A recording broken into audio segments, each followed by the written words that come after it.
श्रीमद् वाल्मीकि रामायणं सुन्दरकाण्डं सर्गं 35 पञ्चत्रिंशः सर्गः।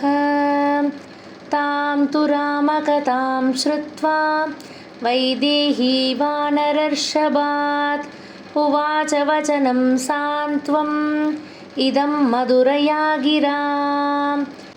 क्व ते रामेण संसर्गः कथं जानासि लक्ष्मणम् वानराणां नराणां च कथमासीत् समागमः। यानि रामस्य लिङ्गानि लक्ष्मणस्य च वानर तानि भूय समासक्ष्व न मां शोकः समाविशेत्। कीदृशं तस्य संस्थानं रूपं रामस्य कीदृशं कथमूरु कथं बाहु लक्ष्मणस्य च संसमे। एवमुक्तस्तु वैदेह्या हनुमान् मारुतात्मजः ततो रामं यथा तत्त्वम् आख्यातुम् उपचक्रमे। जानन्ती बत तिष्ठ्या मां वैदेही परिपृच्छसि भर्तुः कमलपत्राक्षी संस्थानं लक्ष्मणस्य च। यानि रामस्य चिह्नानि लक्ष्मणस्य च यानि वै लक्षितानि विशालाक्षी वदतः शृणुतानि मे। रामः कमलपत्राक्षः सर्वसत्त्वमनोहरः रूपदाक्षिण्यसम्पन्नः प्रसूतो जनकात्मजे। तेजसादित्यसङ्काशः क्षमया पृथिवीसमः बृहस्पतिसमो बुद्ध्या यशसा वासवोपमः। रक्षिता जीवलोकस्य स्वजनस्यापि रक्षिता रक्षिता स्वस्य वृत्तस्य धर्मस्य च परन्तपः। रामो भामिनी लोकस्य चातुर्वर्ण्यस्य रक्षिता मर्यादानां च लोकस्य कर्ता कारयिता च सः। अर्चिष्मानर्चितोऽत्यर्थं ब्रह्मचर्यव्रते स्थितः साधूनामुपकारज्ञः प्रचारज्ञश्च कर्मणां राजविद्याविनीतश्च ब्राह्मणानाम् उपासितां श्रुतवान् शीलसम्पन्नो विनीतश्च परन्तपः। यजुर्वेदविनीतश्च वेदविद्भिर्सुपूजितः धनुर्वेदे च वेदेषु वेदाङ्गेषु च निष्ठितः। विपुलांसो महाबाहुः कम्बुग्रीवः शुभाननः गूढजत्रुः सुताम्राक्षो रामो देवी जनैः श्रुतः। दुन्दुभिस्वननिर्घोषः स्निग्धवर्णः प्रतापवान् समः समविभक्ताङ्गो वर्णं श्यामं समाश्रितः। त्रिस्तिरस्त्रीप्रलम्बश्च त्रिसमस्त्रिषु चोन्नतः त्रिताम्रस्त्रिषु च स्निग्धो गम्भीरस्त्रिषु नित्यशः। त्रिवलीवांस्त्र्यवनदश्चतुर्व्यङ्गस्त्रिशीर्षवान् चतुष्कलश्चतुर्लेखश्चतुष्किष्कुश्चतुस्समः चतुर्दशसमद्वन्तः चतुर्दंश्चतुर्गतिः महोष्टहनुनासश्च पञ्चस्निग्धोष्टवंशवान् दशपद्मो दशबृहत् त्रिभिर्व्याप्तो द्विशुक्लवान् षडुन्नतो नवदनोस्त्रिभिर्व्याप्नोति राघवः। सत्यधर्मपरः श्रीमान् सङ्ग्रहानुग्रहे रतः देशकालविभागज्ञस् सर्वलोकप्रियं वतः। भ्राता च तस्य द्वैमात्रः सौमित्रिरपराजितः अनुरागेण रूपेण गुणैश्चैव तदावितः। तावुभौ नरशार्दूलौ त्वद्दर्शनसमुत्सुकौ विचिन्वन्तौ महीं कृत्स्नम् अस्माभिरभिसङ्गतौ त्वामेव मार्गमानौ तौ विचरन्तौ वसुन्धरां ददर्श दुर्मृगपतिं पूर्वजेनावरोपितं ऋष्यमूकस्त्यभृष्टे तु बहुपादपसङ्कुले प्रातुर्भयार्तमासीनं सुग्रीवं प्रियदर्शनं वयं तु हरिराजं तं सुग्रीवं सत्यसङ्गरं परिचर्यास्महे राज्यात् पूर्वजेनावरोपितम्। ततस्तौ चीरवसनौ धनुः प्रवरपाणिनौ ऋष्यमूकस्य शैलस्य रम्यं देशमुपागतौ सतौ दृष्ट्वा नरव्याघ्रौ धन्विनौ वानरर्षभः अभिप्लुतो गिरेस्तस्य शिखरं भयमोहितः ततः स शिखरे तस्मिन् वानरेन्द्रो व्यवस्थितः तयोः समीपं मामेव प्रेषयामास सत्वरं तावहं पुरुषव्याघ्रौ सुग्रीववचनात् प्रभुः रूपलक्षणसम्पन्नौ कृताञ्जलिरुपस्थितः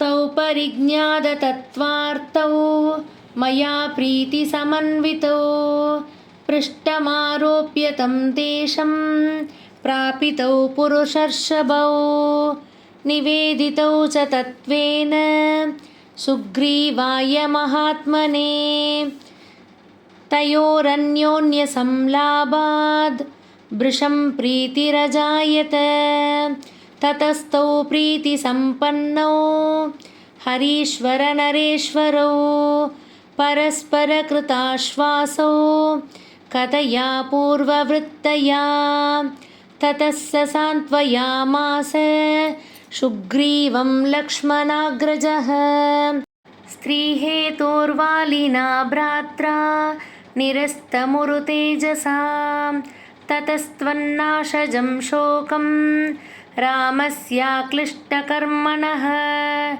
लक्ष्मणो वानरेन्द्राय सुग्रीवाय न्यवेदयत् सश्रुत्वा वानरेन्द्रस्तु लक्ष्मणेनेरितं वचः तथासीन्निष्प्रबोध्यर्थं ग्रहक्रस्त इवांशुमान् ततस्त्वद्गात्रशोभिनी रक्षसा ह्रियमाणया यान्याभरणजालानि पातितानि महीतले तानि सर्वाणि रामाय आनीय हरियूदपाः संहृष्टा दर्शयामासुः गतिं तु न विदुस्तव तानि रामाय दत्तानि मयैवोपहृतानि च स्वनवन्त्यवकीर्णानि तस्मिन् विगतचेतसि तान्यङ्गे दर्शनीयानि कृत्वा बहुविधं तव तेन देवप्रकाशेन देवेन परिदेवितं पश्यतस्तानि रुदतस्ताम्यदश्च पुनः पुनः प्रादीपयन् दाशरथेः तानि शोकहुताशनं शयितं च चिरं तेन दुःखार्तेन महात्मना मयापि विविधैर्वाक्यैर्कृच्छ्रादुत्थापितः पुनः तानि दृष्ट्वा महार्हाणि दर्शयित्वा मुहुर्मुहुः राघवः सह सौमित्रिर् सुग्रीवेस्मन्यवेदयत् स तवादर्शनादार्ये राघवः परितप्यते महता ज्वलता नित्यम् अग्निनेवाग्निपर्वतः त्वत्कृते तमनिद्रा च शोकश्चिन्ता च राघवं तापयन्ती महात्मानम् अज्ञकारमिवाग्नयत् तवादर्शनशोकेन राघवः प्रविचाल्यते महता भूमिकम्पेन महानिव शिलोच्चयः काननानि सुरम्यानि नदीः प्रस्रवणानि च चरन्नरदिमाप्नोति त्वामपश्यन् नृपात्मजे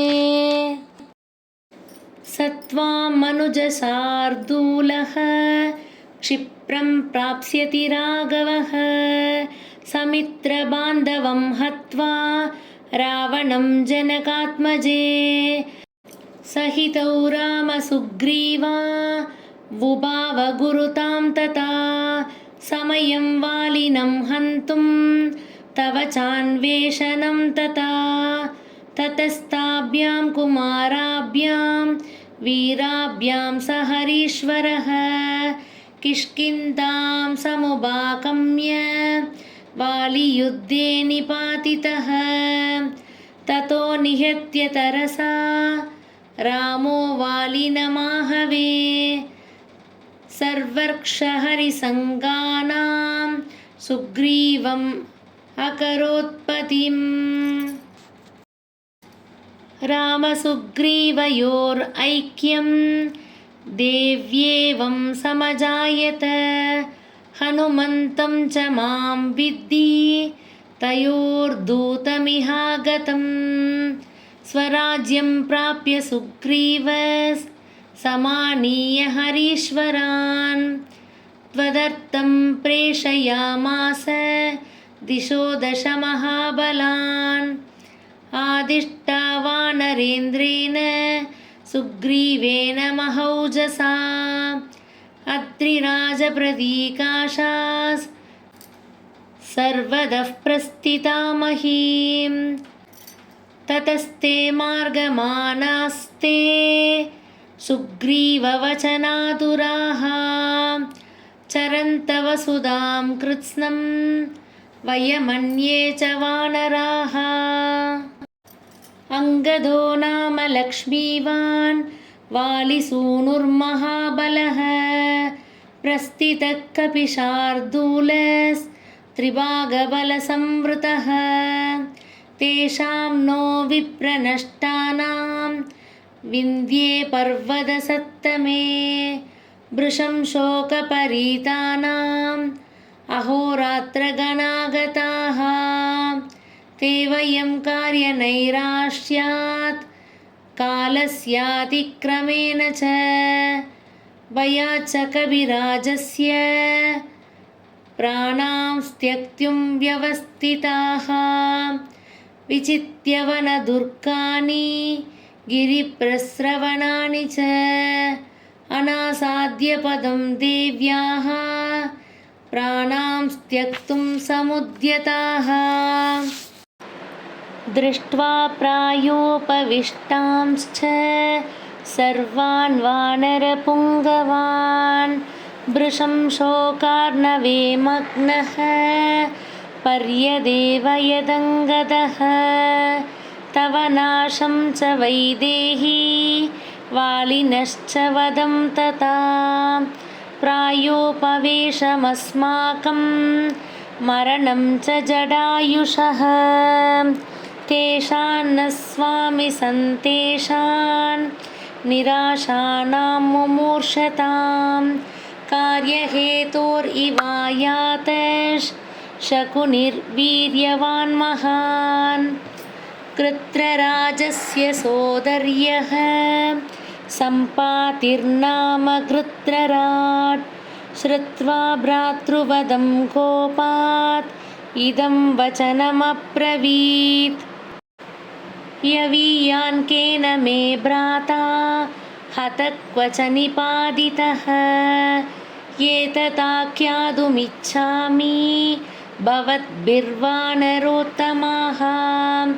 अङ्गदो कथयत्तस्य जनस्थाने महत्त्वतं रक्षसा भीमरूपेण त्वामुद्दिश्य यथा ततम् जटायुषो वदं श्रुत्वा दुःखितः सोरुणात्मजः त्वामाह सवरारोह वसन्तीं रावणालये तस्य तद्वचनं श्रुत्वा सम्पातेः प्रीतिवर्धनम् अङ्गदः प्रमुखास्तूर्णं ततः सम्प्रस्थिता वयम् विन्द्यादुत्थाय सम्प्राप्तास् सागरस्यान्तमुत्तरं त्वद्दर्शनकृतोत्साहा हृष्टाः दुष्टाः प्लवङ्गमाः अङ्गदप्रमुखाः सर्वे वेलोपान्तमुपस्थिताः चिन्तां जग्मुर्पुनर्भीताः त्वद्दर्शनसमुत्सुकाः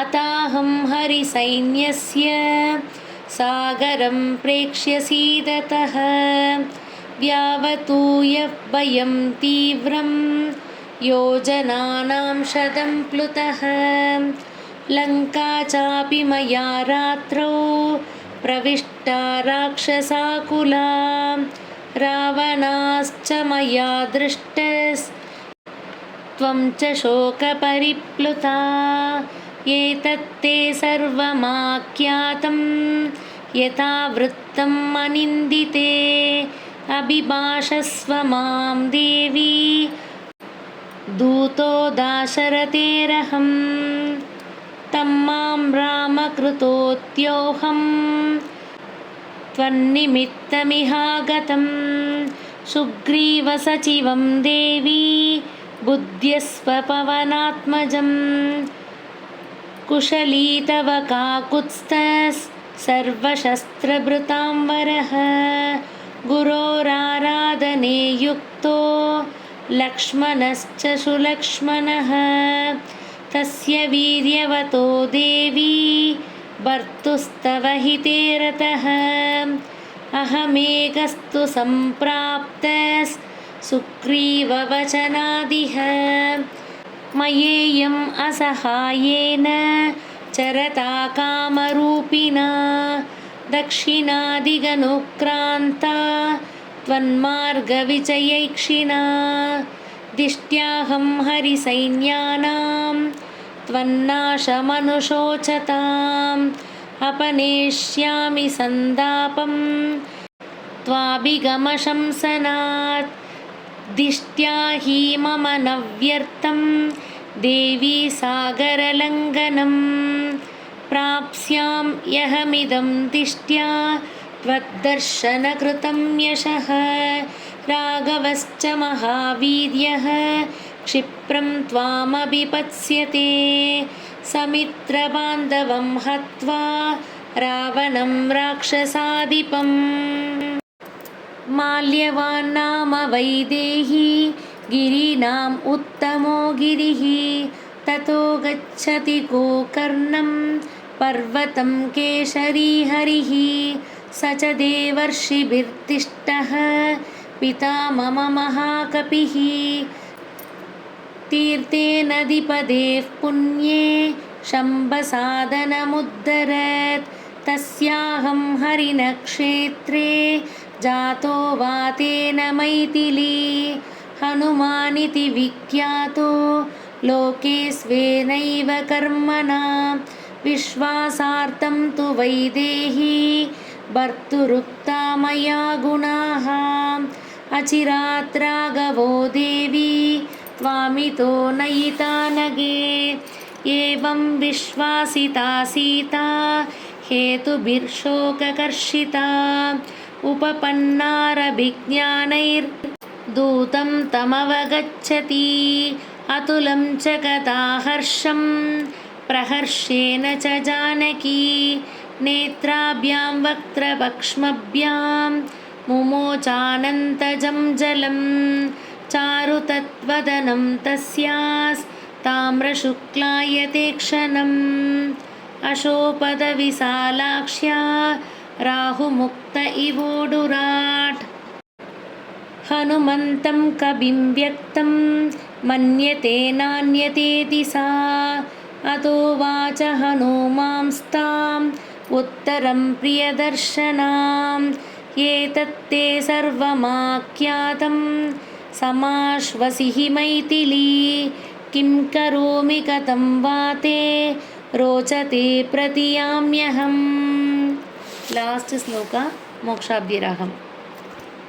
हते सुरे संयति शम्बसाधने कविप्रवीरेण महर्षिचोदनात् ततोऽस्मि वायु प्रभवो हि मैथिली प्रभावदस्तत्र प्रतिमश्च वानरः इति श्रीमत्सुन्दरकाण्डे 35 सर्गः।